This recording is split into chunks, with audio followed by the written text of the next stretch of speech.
choosing just 3 words could create a 1% pivot in your homeschool family this year. No, those 3 words are not a new curriculum. No, they are not add more hours.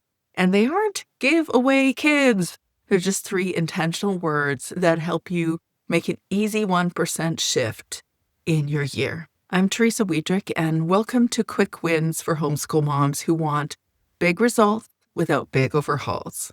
Today, we're talking about the power of intentional words for you and for your kids. Because here's what I've learned after years of homeschooling and mothering and just living on this planet. Words shape our reality. And when we're intentional about focusing ourselves on specific words, we show up differently in our relationships and in our lives. Most homeschool moms start the year with big plans, right? Even in the beginning of the year, like this, January, we've got maybe new curriculum or new schedules. We've definitely got new goals. But there's 2 times in the year that we are most likely to lose our lackluster. And typically it's October, November, before the holidays, and then somewhere now, January, February, in the winter blues, or some people call it the slump month, we begin to question our choices, especially after the holidays when we get bored of our choices. And at times we can just feel done with the whole thing. And sometimes in our 3rd or 4th year, and various times throughout our homeschool family journey, we just kind of get bored of it. Or maybe even not done with it, but maybe we just feel a little aimless and we're not quite sure what we want. We know we did want this homeschool family life, but do we still want to intentionally choose it? It's hard for us to say those things because we see the value of it, but there does come a time that a homeschool mom's life when we ask ourselves, do we still want this? We're often singularly focused on the what, like what curriculum or what schedule or what activities should we choose. But oftentimes we're missing the who. Who are we becoming? Who are our kids becoming? And what's the point to all this? And that is where our handpicked words come in. So here's your quick win. Choose 3 focus words for yourself this year. They're not resolutions, and they're not necessarily intentions either. They're who you want to be as you live this homeschool life. For example, my words one year were expansion for my business and my personal growth, encourage for how I wanted to show up with others, and invite for how I wanted to approach my kids.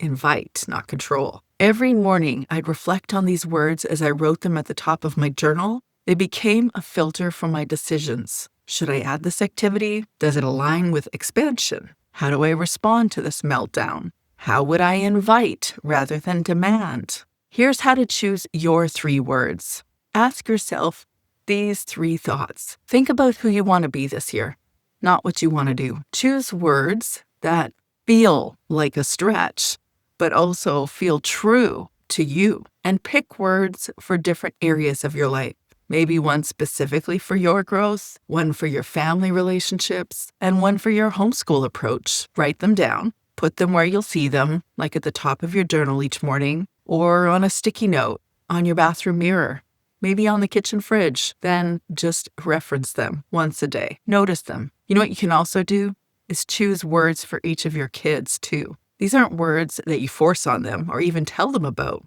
They aren't words you remind them all year long.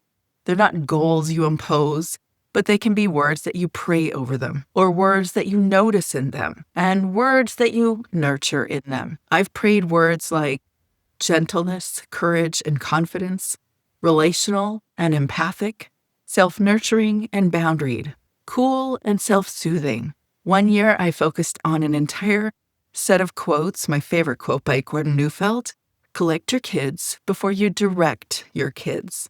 When I focus on my words, I tend to see my kids differently.